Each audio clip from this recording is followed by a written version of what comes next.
Alex, I think this one is one that you actually got from a client recently.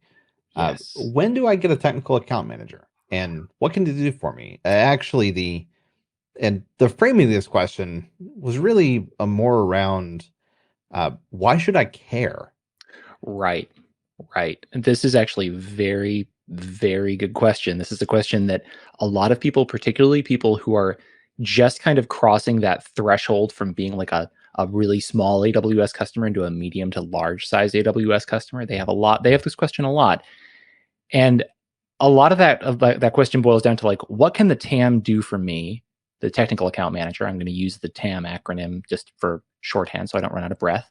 What can the TAM do for me that my own engineering team can't do for me? Right. And there are a bunch of things here. So the first thing that we tell people is like, look, you might think that your TAM, because they work for AWS, that they are incentivized to sell you more AWS, right? And that if you talk to them, the answer is always going to be, oh, yes, we can do that. Just spend $50,000 more. And that's not quite true because TAMs aren't salespeople. They are only evaluated internally based on customer satisfaction, right? If the customer is happy, then they're doing a good job.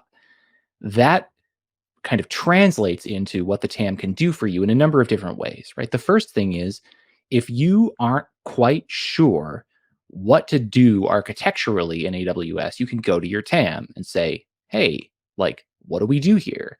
One possible thing they could do is what's called a well architected review, where they come in and they look at your thing and they kind of say, these are the places where you're doing well, these are the places where you can improve. Another way that they can help you is by giving you access to training materials or like AWS has like a ream of training data for like or of training materials for like every single service that they run. And the TAM has access to all of those things. Additionally, if you know that you're about to experience some kind of a big event, right? Like, oh, I've got an ad in the Super Bowl this year, right? And my traffic is going to just completely go through the ceiling.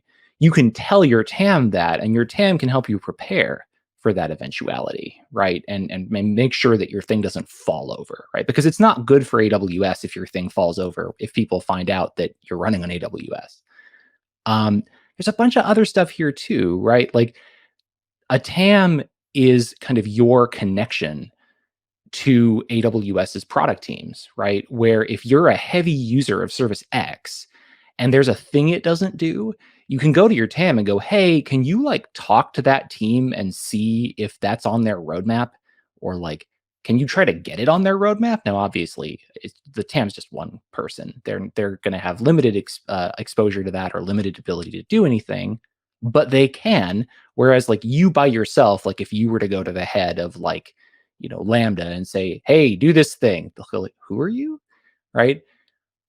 There's a bunch of other stuff here too. I mean, like the TAM can kind of serve to uh if you need beta access to things, right? Like stuff that's in preview. Like if you were one of the people that wanted to use Neptune for the 5 years that it was in preview, like you could go to your TAM and go like, hey, this Neptune thing sounds cool. Like when can I have it? And so there's a whole bunch of other stuff there that like can your engineering team give you architectural guidance on this stuff? Yes, of course. Like, and you want that internal guidance, right? You want that internal expertise. But there's a lot of stuff that a TAM can do for you that your engineering team just can't. In the before times, you would some of the larger AWS customers would actually have their TAMs full time in their office. Right. And that could be pretty helpful because essentially you could think of it as like AWS personified is sitting in the cube next to me. Right. Uh, so, that's cool. A lot of our customers will have their entire AWS account team, the account manager, their TAM, their SAs sitting in their Slack, which that's Right. always helpful. So you can just Absolutely. pop in there, ask them questions directly. Hmm. Um, it has been my experience that the downside of this is that the experience level of TAMs is inconsistent. Sure Uh, is. some TAMs are otherworldly good. Yes. We happen to employ one. His name is Tim Banks. Yes, indeed. He's formerly a TAM. And other TAMs we've encountered are just not. Like they're fine, they're capable, they're just not amazing. So once Yeah, you I mean, realize that the organization to which they belong is thousands and thousands of people, yeah, you start to understand that the experience level of the people they're hiring are going to be inconsistent. right.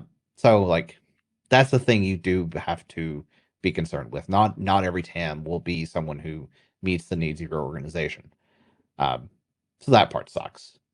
It does, but I mean, like that being said, like the TAM's job is customer satisfaction, right? And so Right. at a certain point, if you yell loud enough, then someone higher up the chain pays attention. And then maybe if you're unsatisfied with your TAM, you get another one, right? Like, not saying that that's going to happen 100% of the time, but like we certainly have seen this before where a client will come to us and say, hey, I know that I have a TAM. I never talk to them. I've never seen, this is another aspect of this, like I've never seen my account plan. Like I don't know what my kind of like their priorities for me are, right? And if you yell and scream about that, then eventually someone's going to start paying attention and go, hey, we want to keep you happy because we want to keep you here. So we'll fix this. And sometimes they will go to great lengths to make you happy. And a lot of that I think depends on, well, I mean, how big of a customer you are and how strategic of a customer you are.